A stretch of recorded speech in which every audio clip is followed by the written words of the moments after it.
Hi, Abraham. We are. I know you are. And I think my mother is now, too. She took her life 2 weeks ago. And I know that she's in a really good place. I've felt her, and I have seen her.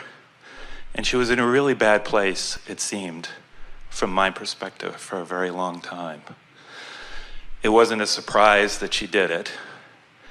And well, it was a tremendous relief to her. Was it to you? yeah, it was.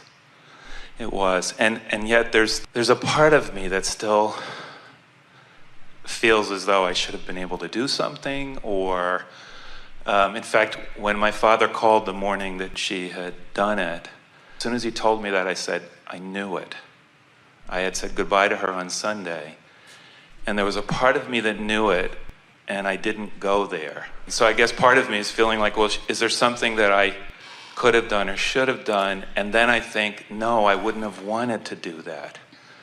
I wanted her to feel that relief. I wanted her to finally not be so sad anymore and not make my father so sad and all of that. And so I guess it's just a bigger view of it somehow, so I can get me to a better feeling place about this. We want to start by acknowledging that there is only life. Yes. And that sometimes your life is focused here in this physical body, and we want you to take a sort of downstream glance as you acknowledge that everyone who you know who is in physical form is going to experience that. In other words, they're going to experience the death experience.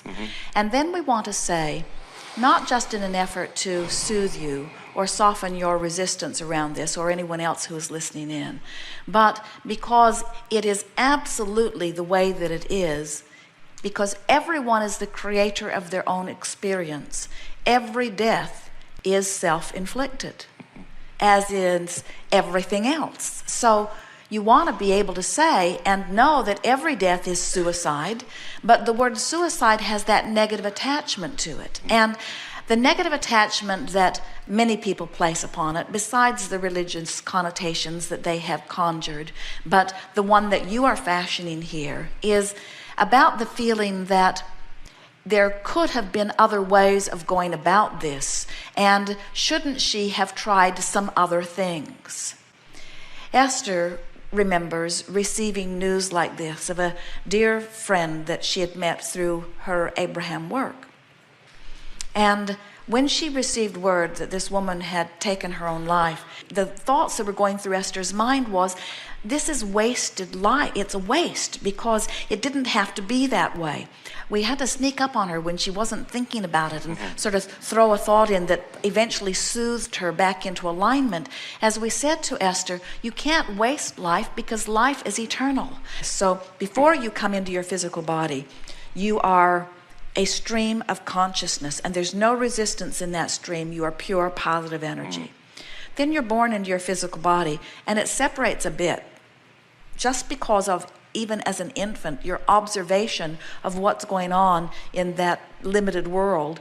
Your vibration is not as pure as it was just by your attention to your surroundings and to how your parents feel and so on. For the most part, you are trained, even as little children, into a responsible observation of life experience that serves to separate you more and more. Thus, the answer that we gave to the little child who said, why are grown-ups so grumpy?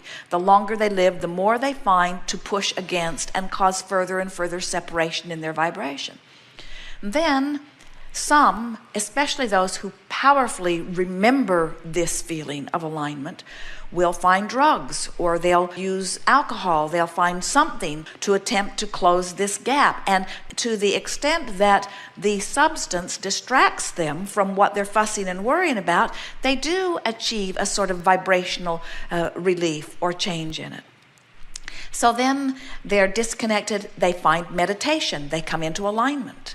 They come out of meditation and they start worrying again, they go out of alignment. They go to sleep, they come back into alignment. They wake up, they come out of alignment. They take a nap, they go into alignment. They wake up, they go out of alignment. They find something to appreciate, they come into closer alignment. They find something to criticize, they go more out of alignment. In other words, most people are not tending to this on purpose.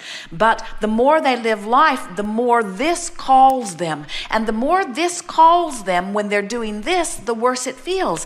Until some, like your mother, who remember at very deep levels, begin to hear the call of Source. And the call of Source, people don't want to hear this. Sometimes the call of Source, that death experience is a closing of the gap. Talk about a quantum leap. Talk about a moving of vibration powerfully, you see. There are those who want to control the conditions of your life, who would tell you that you don't even have the right about that. And we want to say to everybody who attempts to control anybody, you can't do it. And to the extent that you try to do it, you're messing up your own life. So we would say about those, like your mother, and to them as well, that decision was not easy in coming. And that powerful decision was an act of deliberate creation. And it was the ultimate in discovering what allowing truly is, because in one fell swoop, there was a releasing of all contradicted energy and a reemerging back into pure positive energy. So we know that there are many, even those in this room, who are not having any of this from us. In other words, Esther remembers another friend who had been listening to Abraham for quite some time. And she was very upset with Abraham because she felt like Abraham's perspective on death was such that it had literally given her daughter permission to take her own life. And we said to this grieving mother, so what was your daughter's life like? And she described briefly the intensity of the pain and struggle and strain that she was living.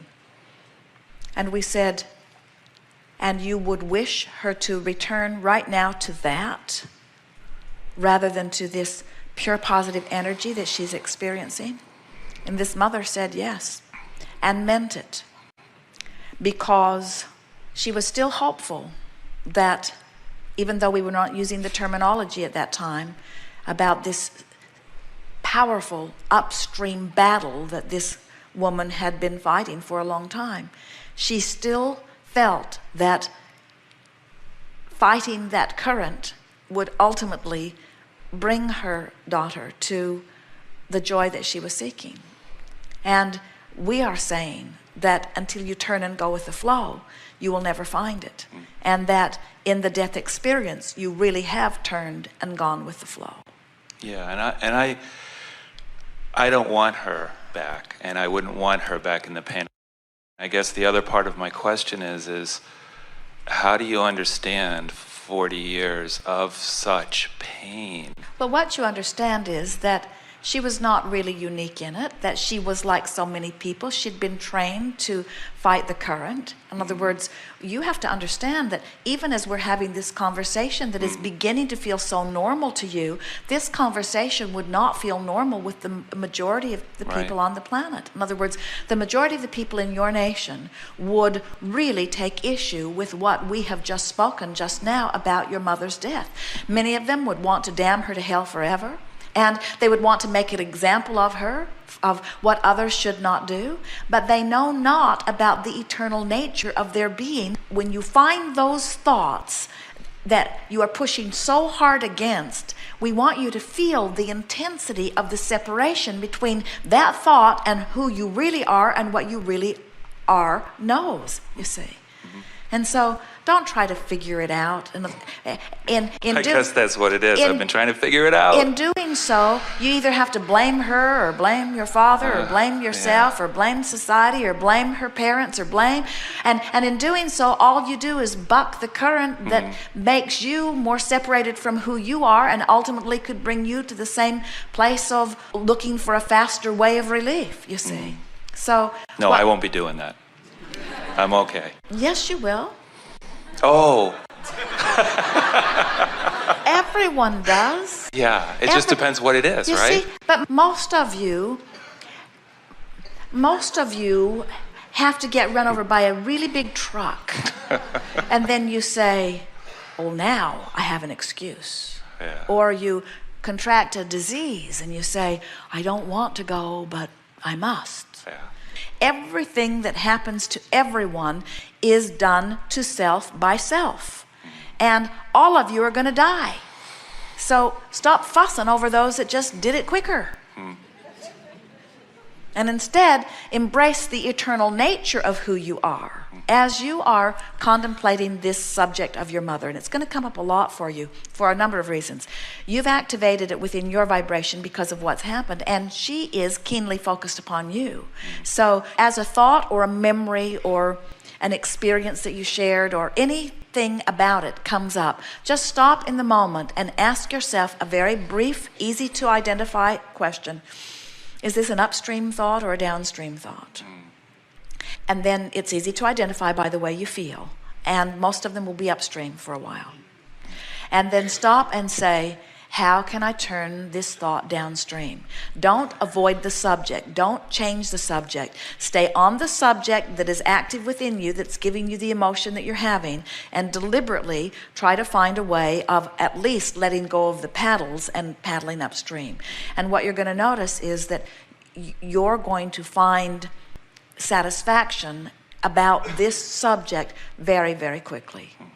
You can have the relationship you always wanted with your mother now. The thing that you worry more about than all other things put together is the thing that every one of you is going to experience. In other words, you worry about this death thing, and because you worry so much about it, most of you don't really let yourself live for fear you'll die. And you will for sure. So it's time to get over it. And so we want to say there is no death, but if there could be what humans call death, it's got to be just not going with the flow. Because when you go with the flow, it's only life. You went with the flow when you came into this body. You go with the flow as life comes through you, and you go with the flow as you reemerge back into non-physical. In other words, that is the flow. And the only thing that even remotely resembles what humans feel when they use the word death is not going with the flow. So it's time for all of you to get over this death thing for two reasons. There isn't any, and because all of you are going to experience the withdrawal from your attention in this physical body. But if you knew what that withdrawal feels like, Jerry was telling the story last night at dinner again of riding in the back, riding at... Again? Well, he tells this story on a really regular basis. Really? He's in the back of a truck tutoring some children, and the children's father is driving the truck, and it is already known that the truck has no brakes, and they are on a mountain road, but the father says, no problem, I can control the truck with the gears, I do it all the time. And so he is going down this mountain, and Jerry can hear that they're gaining speed, and he can hear this man trying to lower the gear and lower it, but it's not happening. It's moving too fast, and he's not able to do it. And so Jerry says to the children, well, this is it. And what he meant is, it's inevitable that we're going to go over this cliff, and this will be it. But this man, who did have reasonable control of his truck, instead of going over the cliff, rammed it into the side of the mountain, and the truck just turned over. And the canvas top that was over them in the back of this truck protected them as they hit the pavement, but then the truck landed on top of them and made all of them unconscious. And when Jerry regained consciousness, he felt free of his fear of death. And years later, he is still telling the story to anyone who will listen. And he told it to us and announced to us, I do not fear death because I know what it's like. It's just, I'm alert, I'm awake, I'm conscious, and then unconscious. And we said, that is nothing like death. You went from conscious, conscious, conscious to unconscious. Death is conscious, conscious, conscious to super conscious.